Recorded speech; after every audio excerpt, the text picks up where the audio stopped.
Life is getting increasingly busy and chaotic for most people these days, isn't it?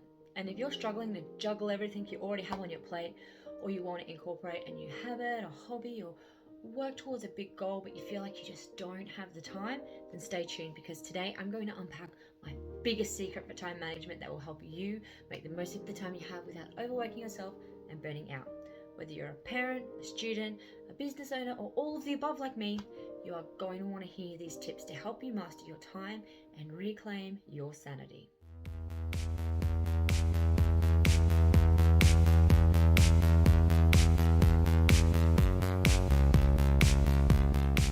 Hi there, beautiful souls. Welcome to the Conscious Connection Show, where we believe that becoming the best version of ourselves is the ultimate gift that we can give to the next generation. I am your host and your friendly neighborhood self-help guru, Helen. I am a mother, special needs educator, psychology student, small business owner, and a writer. Yes, I wear a lot of hats, and every one of them helps provide the knowledge and skills to help me in my mission in life, which is to make the world a better place for the next generation, one healed soul at a time. Now, without further fluff and stuff, let's whip off that metaphorical towel, expose those budgely smugglers or yellow polka dot bikinis, and dive right in to the wonderful world of self-development through becoming your ultimate conscious self. Today, we are talking about something a lot of people talk about, and that is time.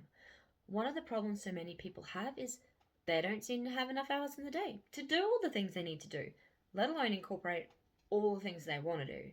So, how do we get the most of our time and do the things we need and the things we want while also ensuring we're living a life in flow, in purpose, and not overdoing it and losing our minds? Well, the first thing that is essential for intentional time management is to establish a new time mindset.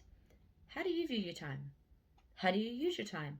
Are you always rushing, never resting, or guilt resting if you do slow down for a moment, ruminating on all the things that you need to do, haven't done, should be doing instead of taking a well deserved break? Do you look at other people and wonder, how do they do this? And a million other things while you're still struggling to do just the basics and wonder what secret black market website they got their hands on Hermione Granger's time turner? But what time you have in a day and how you view it is, in a nutshell, just that. It's how you view it. In reality, time is a funny thing when you start thinking about it. Sure, we have seconds, minutes, hours, days, etc. There are always 24 hours in a day, 7 days in a week. But if you want to get a little deeper and look at time from a different angle, time is really just one big illusion. Sure, you can measure it with the aforementioned methods, but have you ever heard the saying, tomorrow never comes? Or as a wise kung fu master turtle once said, yesterday is history. Tomorrow is a mystery, but today is a gift. That is why it is called the present. when you think about it, the past doesn't really exist, and neither does the future. The only time we have that exists is right now, because you can't go back to the past, you cannot go into the future. To many physicists, even though we psychologically experience time, it fundamentally isn't real. And the rate at which time passes actually slows down the more that you're moving. But wait, that doesn't make sense, right? We always tend to think time flies when we're busy, and the more we do, the quicker our lives are slipping by us. That's how I used to feel too, but lately I haven't really had this feeling, and yet I've been more productive than I ever was before. You see, I'm not talking about your perception of time here, which recent research actually does suggest is speeding up thanks to the overabundance of technology and responsibility in our lives. I'm talking about the rate of actual time shown in numerous experiments to slow down when particles such as muons and photons speed up. Einstein's theory of relativity explains this. Condensed into a quick snippet, it basically states the faster we go, the more time is affected. Now, as much as I love physics and thinking about things that make your brain go inside out and upside down and spin around till I'm dizzy, just thinking about the concepts and the possibilities, I'm not going to deep dive into the physics or philosophy of time because the main point of this episode is not focusing on the construct of time, but how do I put it bluntly, make time your bitch. But the reason I do touch on this is because at the core of having good time management skills is having good time mindset skills. And having good time mindset skills requires you to get outside of your normal way of thinking and look at time from a whole other perspective. Now, what would I know about all of this? Well. I just happen to have once had the absolute worst time mindset and time management skills. But I've always seemed to get a lot done most of the time. The problem was, which I can now see since rewiring my mindset around time, I was jamming tons of stuff in it every day and was always busy, but not always productively progressing on the things that mattered. Additionally, while I was getting a lot done in a lot of areas, I wasn't doing other things I really wanted to do. I felt like I was always behind. I was always rushed and stressed and late. I have ADHD, and a big part of that is time blindness. When I realized this, I started to be able to gradually work on changing the way I looked at time, the way I approached tasks, and things just started to shift significantly. Another significant mind shift in regards to time, and something that triggered a pivotal turning point in my entire life 12 months ago when I decided to completely reevaluate things and finally began to transform my life in a crazy impactful ways, is this: how much is your time worth to you? Like, really worth to you. And not just a monetary value, because if we're getting philosophical again here, you can't really put a value or price on the most precious thing in your life, which is time. Well, insanely enough, people actually do every day, right? Getting paid by the hour to do jobs they barely like, let alone love or feel purpose in. Did you know that a recent study in the USA showed that around 85% of people don't even really like their job? Wowza, that is insanity, right? You see, we spend so much time working for $1 and worrying about money and to pay the bills, which it's a problem, all right? It exists and it has to be done, but we seldom stop to think this, and it's something I heard on a podcast at the beginning of 2023 that made me stop and question everything I was doing and how I was doing it. You can always make more money, but you can never make more time.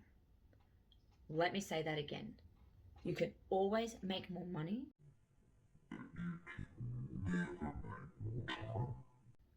Time is irreplaceable because time just trickles past us in a constant flow from now to gone, and you never know when your ticket's about to be punched. The most healthy people can get killed in car accidents. The happiest, luckiest people can just suddenly develop rare and fatal illnesses. It happens all the time, and yet here we are, drifting through life, not doing the things we love, not taking the time to work on the projects, the hobbies, and the dreams that we really want to do because we have to do the 9 to 5 thing, we have to pay the bills, and there's only so many hours in a day, right?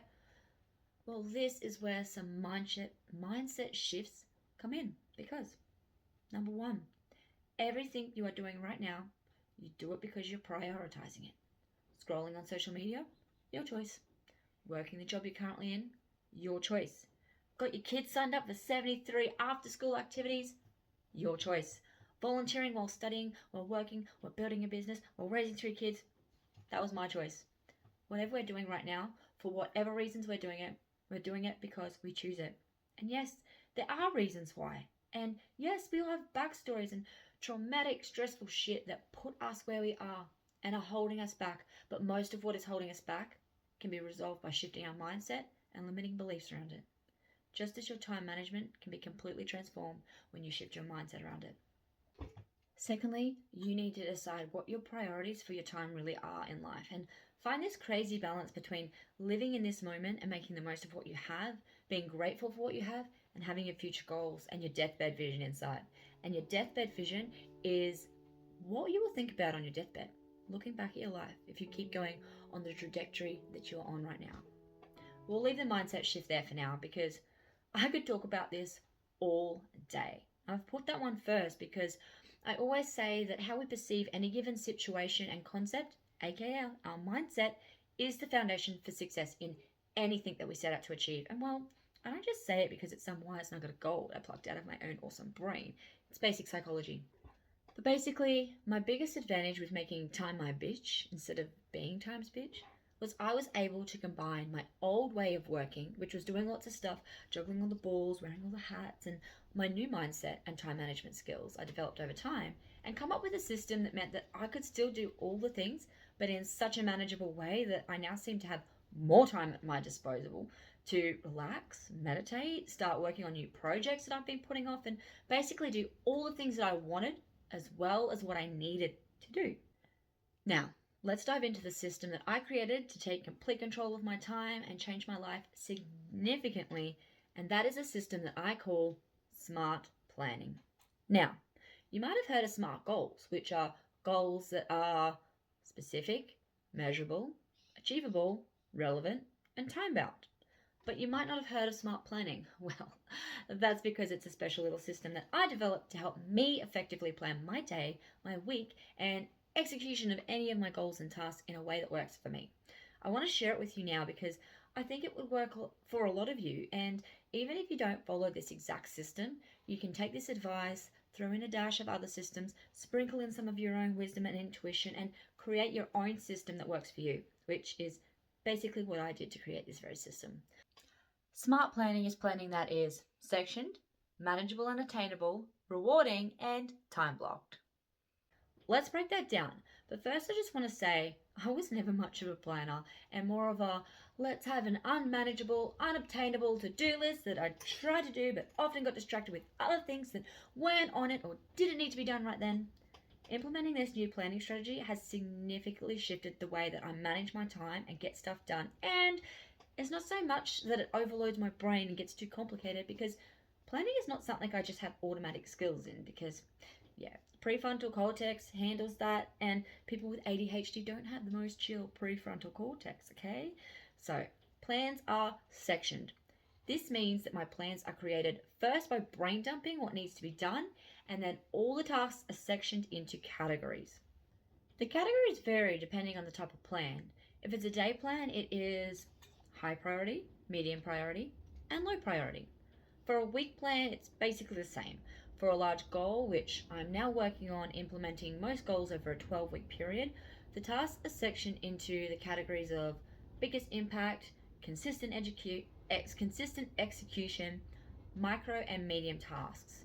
I can then work out what tasks need to be done first, on what day, and for the 12-week plans for big goals, I can look at the time frame as a whole and spread out the tasks accordingly across the period.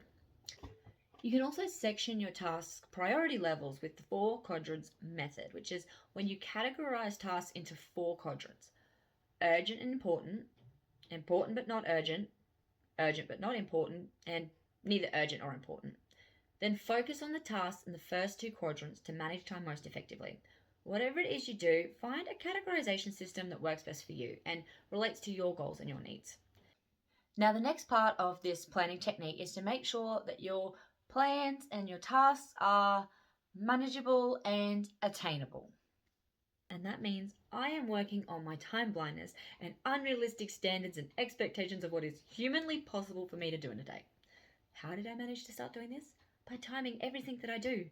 This isn't something that you'll always have to do, but when you're first setting out, starting to take control of your time and managing your planning effectively, timing all of your tasks helps shift your mindset around them, because more often than not, we think things take a lot longer than they really do and we put them off.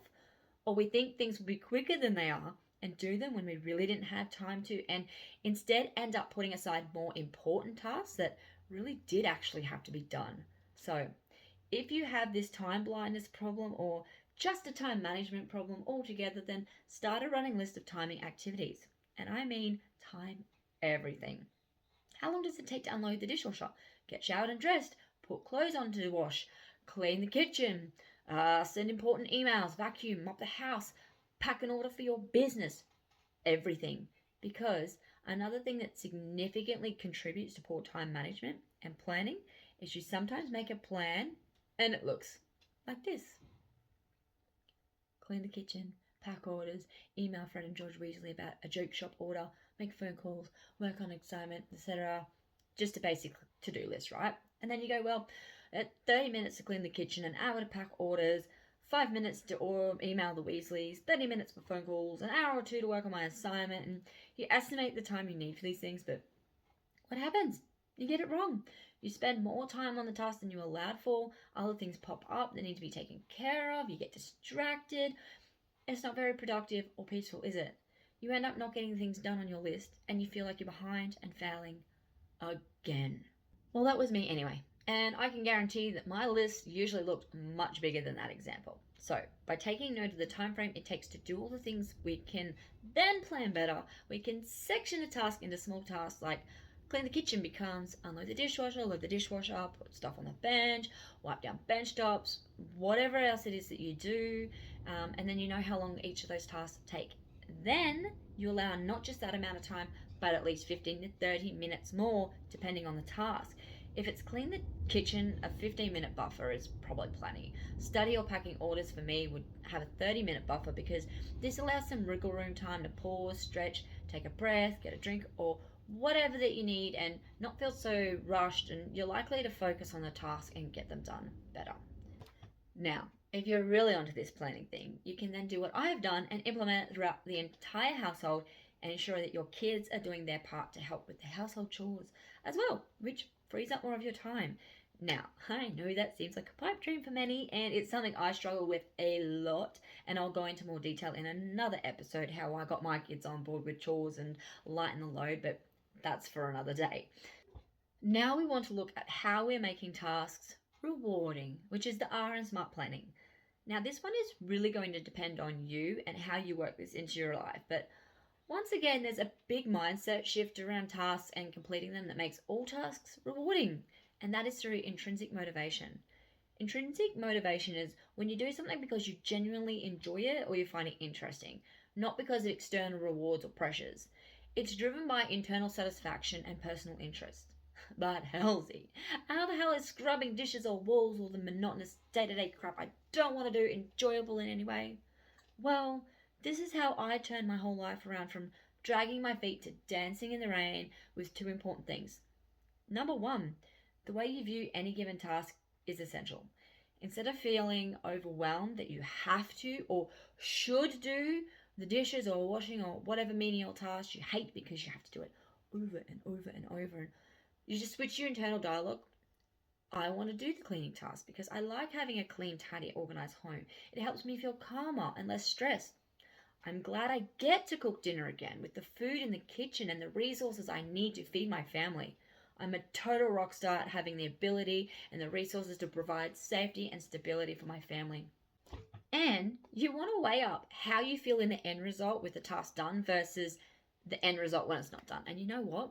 Doing smaller, more manageable tasks quickly and efficiently every day is way less work and stress than avoiding them and letting them build up on top of each other. This is something that I knew from listening to the other people say it, but never managed to do it due to being depressed and overwhelmed and all the other issues that come with ADHD. But by finding ways to shift my mindset around these things, work in small increments, and with a system that works for me, like for me, not against me, my whole life changed. And number two, just choose to make shit fun. Put on your favorite music, listen to a podcast, pretend you're on a reality TV show and you have to get all the things done and narrate what you're doing, and I don't know, sing, dance, do whatever it is that you need to do to make the time fun. Silly makes the soul sing, baby. That's what I say all the time, and it is true. It's not true just because I believe it and it works for me, but it's actually grounded in science and psychology. When you're in education, something you learn about teaching children is to make learning fun, because we all know information sticks in your brain more, and kids are more likely to do a task and remember it if it's enjoyable.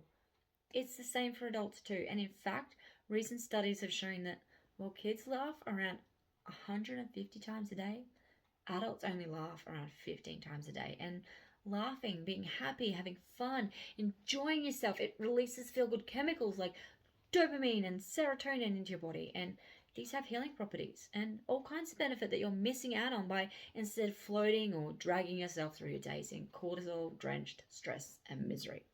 So, take action to turn your mindset around.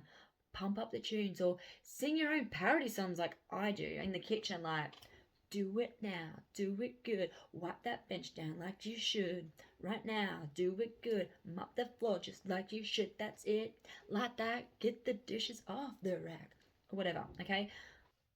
Alright, so by now you have sectioned your tasks. You've made them manageable and attainable, and they're rewarding. So now we're going to look at the final piece which brings it all together, and that is time blocking. For me, time blocking has been an absolute game changer for planning because it gives me a clear time to work with, a deadline for every task, and it evokes a sense of urgency. But by doing the other parts of planning above, I also know I don't have to really rush because I've already ensured that it's manageable. And while I have a little wriggle room, it's not so much that I can't keep on task.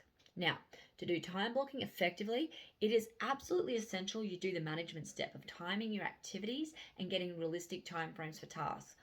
While it's detrimental to your planning and time management abilities, having not enough time for tasks, it's even more detrimental to allocate too much time. You don't want to feel too rushed because rushing creates mistakes and more rushing, but you want to be pushed a little because Parkinson's law states that work expands to fill the time allotted for its completion. So if you allocated an hour for a task that you only needed 30 minutes for, you'll dawdle and you'll take up an hour to do it, but you could have allocated 30 minutes there for another important task as well. So, what does time blocking look like? Here's what I showed you before, but with putting actual time frames like this.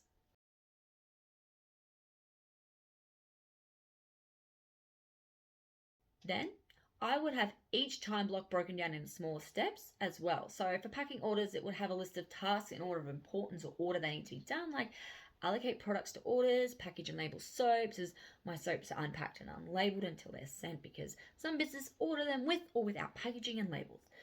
Double check orders, package, do up postage labels. That way I have a clear defined list of tasks, and even if it's something that I do a lot and pretty well automatically, I still have the list. So if it's a day where I've not had much sleep or I'm getting distracted by the kids or whatever, it lightens the cognitive load.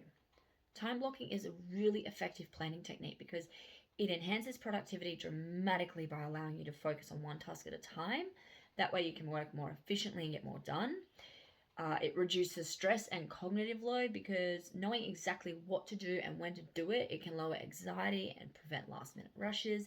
And it also increases your accountability by having a set schedule, and this makes it easier to stick to your plans and meet your deadlines. So, before we wrap it all up, I'm going to give you 3 bonus tips for time management that will help you manage time, stay focused, and productive while preventing distractions. Number 1, keep a master list of micro tasks that take only 5 to 15 minutes that need to be done or could be done. These might be recurring household tasks like unload dishes, mop, etc., or micro tasks for your latest project or goal. That way, when you have a spare moment here and there and you don't need to rest because you're so onto your plan for the day that you're smashing it, you're in flow, you can just pick something off the list without thinking about it. This list is also perfect for days when you're feeling the opposite of that. So you're down, you're sick, you're not motivated, or you're struggling. Pick a 5-minute task and just do that. Do any one little thing to move the needle forward. And when you're not at your best, it's much better than just staying stuck. Even if you just do 5 minutes, it's okay to have rest days and slow days and chill days. And in fact, it's actually essential for your mental health that you do that. But doing just a few small tasks on these days to keep your balls rolling helps you stay in flow and get back on top without eliciting feelings of guilt and shame that you're not working on your goals or tasks or whatever. Part done is sometimes good enough. Little steps are absolutely okay sometimes. Tip number 2 is to have a running master list of to-do on hand. It's divided into 3 columns. Urgent, to do today or ASAP, to do this week, and to do at some point soon. Then throughout the day when you're in flow, you're working on your planned tasks and something pops into your mind that you just remember or you think it needs to be done, like realizing that you might need to reorganize the pantry while you're supposed to be doing the 2-hour baking block that you committed to provide homemade snacks for your kids, to cut back on preservatives and sugar. Guilty as charged. Well, by having this list handy and keeping it with your planner, you can write things down without getting distracted, knowing that you won't forget it later. And when you're planning for the next day or week, you've got it there to incorporate into its own appropriate and dedicated time slot. And tip number 3, keep your phone away from you. Look into social media blocking apps. Put do not disturb times on your phone and socials. Listen to your podcasts, your videos, and your music on your laptop or other devices so you can keep your phone in another room. Make your settings so you can only receive calls from your kids or their school or your mum, partner, whatever. Turn off all notifications. Do whatever it is you need to do to eliminate unnecessary distractions, and time block a certain time in your plan around lunch or the afternoon that's dedicated just for checking socials and messages and emails, and just do it all at once at the same time. This is something I struggled with running a business because I thought I had to be on call and available to answer customers at all times, and then I realized people aren't going to explode or lose their minds if I don't reply for a few hours. And in fact, most people expect to wait up to 24 hours to receive replies from businesses for emails and stuff. So there's a lot of mindset work there too. So there you have it. That is my smart planning technique that has completely shifted the way I organize and manage my time. I work 3 days a week at a school at the moment, which I choose to do not because I need to, but because I want to and I love it. And I pick 3 days because it's manageable for me with my other commitments. I'm studying an accelerated advanced psychology degree. I run an online business, which is now only part-time.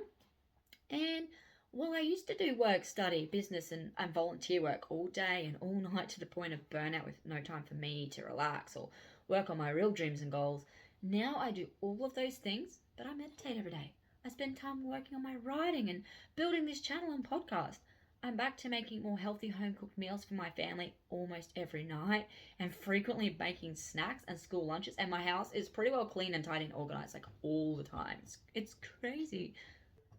I have found a way to manage my time so effectively. I now do all the things that I need to do as well as what I love and what I want to do. I'm very rarely, if ever, stressed about anything anymore. I don't get overwhelmed.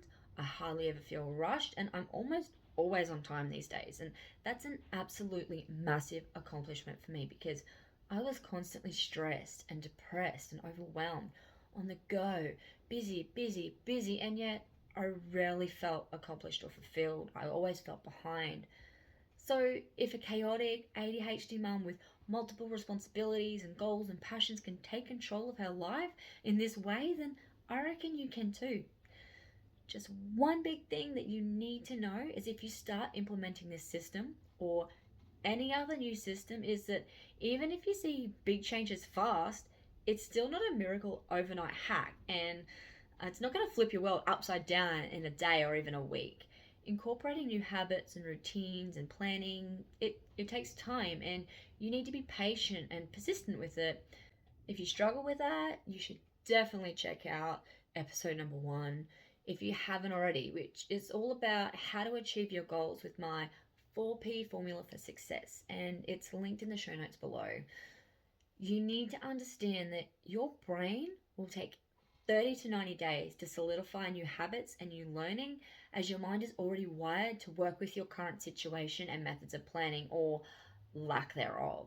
So, check out the first episode for more information on achieving your goals, and definitely check out my new book, which is out now. It's the first in a series that I'm working on called 90 Days to Success, and it's aimed at helping people transform their lives in various aspects in, you guessed it, just 90 days. This one is mindset, from survival and stress to thriving in awesomeness. And don't roll your eyes thinking, oh, great, another self-help book. It's not your average snooze fest, all right? I don't roll like that. I'm witty, I'm fun, I cut out all the fluff so it's quick and to the point, yet jam-packed with amazing content based on experience and psychological concepts in a step-by-step format to help you shift your mindset in 90 days.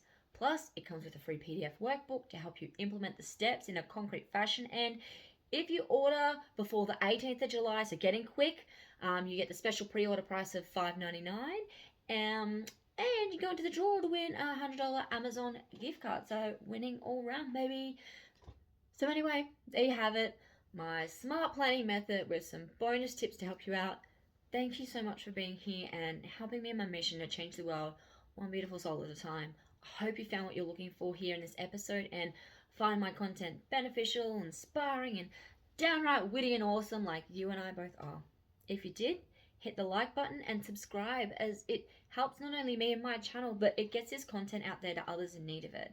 Plus, please leave a review, share the love in whatever way possible, and don't forget to leave a comment. Let me know what was your biggest takeaway from today's episode, what's something that you do that helps with effective time management, and of course, let me know what you'd like to hear about more in the future. So, peace, love, warm fuzzies, and all of that, but most of all, take care of you because you're worth it and I love you.